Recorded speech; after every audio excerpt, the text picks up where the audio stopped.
Hello and welcome to another edition of Toys from the Attic, and happy 2016 everybody! I'm back, I'm well rested, and I'm ready to start looking at some action figures again. Now I thought I'd kick off the year by doing something kind of special. Many years ago when I was a little kid, the hottest toys on my list were the Power Rangers megazords, and this year was kind of no different. So I thought I'd spend the next couple of weeks looking at the Power Rangers Legacy line, and I could think of none better than to start off with the Power Rangers Legacy Megazord. So without further ado, let's take a closer look at this guy.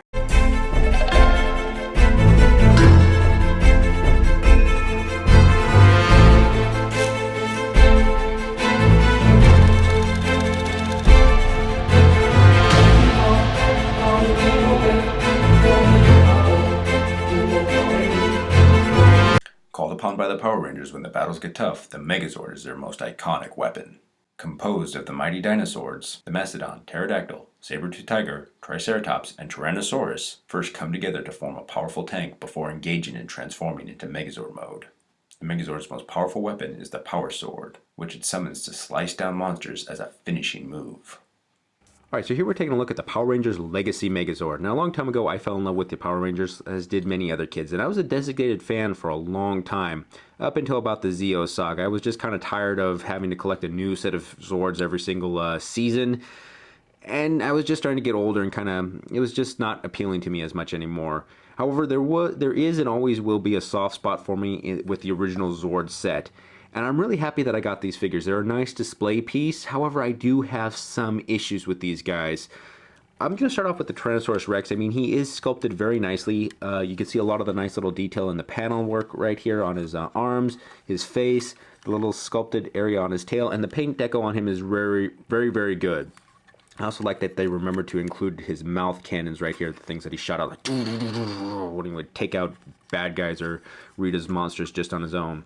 To me, however, though, his arms feel just a little bit too stubby, and his tail just isn't quite long enough. I would have liked to just one little extra inch, or something that could have folded out. Keep in mind, I have the original Megazord stored away safely, so he is, in my mind, I am comparing him to that original toy.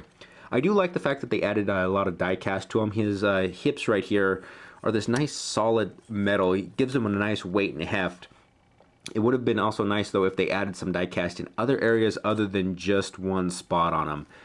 This does give me some concerns, though, about his hips for when he forms the Megazord. However, I'll get into that a little bit later. There's not really much else to say about him. I mean, his legs can move up and down, his knees can move back, and he has a little bit of ankle articulation, and the arms, as you saw earlier, and his head can move up and down as well. I hope I got the cannons in camera right here. It's a little hard. I have a tendency to look at the toy more than the camera.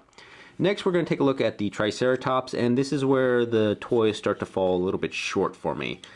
The only bit of die cast that's on this guy is on the tail, and it does make him a little bit back heavy, and I'm not really sure why they made this part die cast.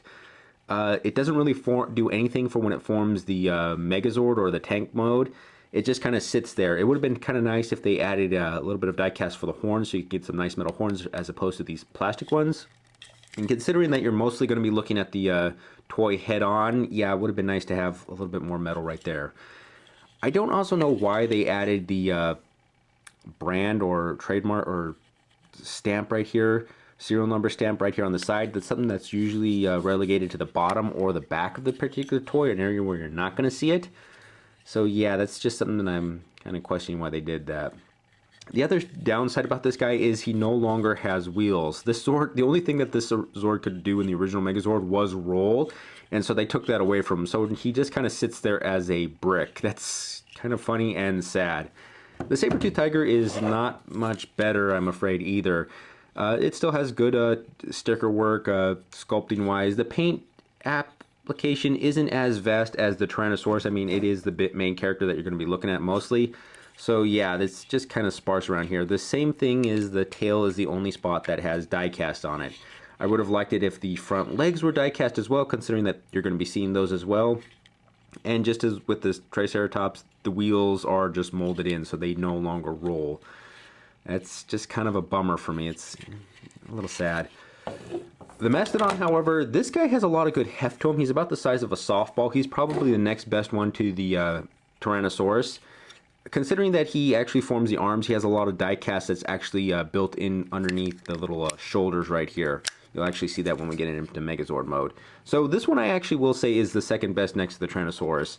I am a little sad that he doesn't have any articulation in his trunk like the original toy did, and they're probably missing the two stickers that formed his little nostril cannon so he could spray ice out. I guess they remembered it for the Tyrannosaurus, but not the Mastodon. Well, he hardly ever used it in the show, so I could see how they're overlooking that. Last but not least, we have the pterodactyl. Now, the only bit of diecast on here is actually the head.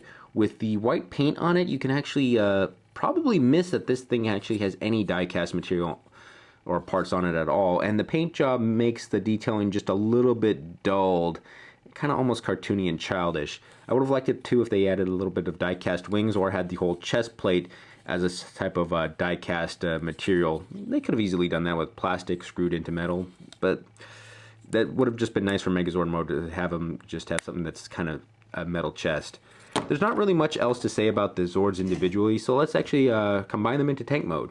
Alright, now to get the Megazord into its tank mode is actually pretty simple. For you younger viewers out there, you're probably going to need to look at the instructions. For us older viewers, heck, if you guys remember, we were practically given an on-screen demonstration of how this guy came together in every single episode.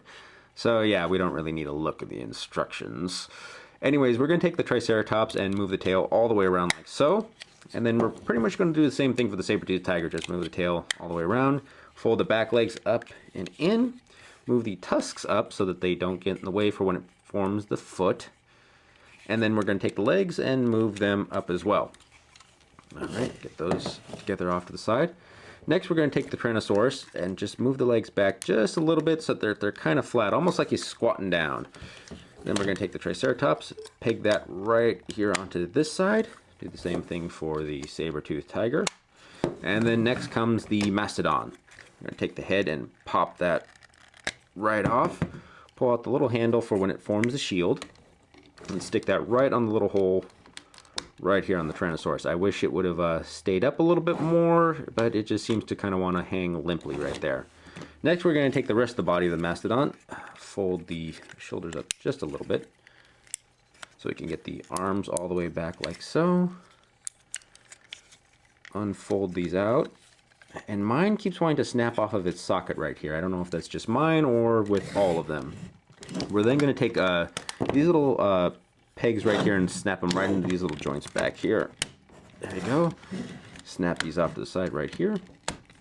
And then rotate the arms up like this. Alright, there we go. Make sure the head's looking forward. Next we're going to take the pterodactyl. Take the gun arms off. Put them, or the gun feet I should say, put them right here.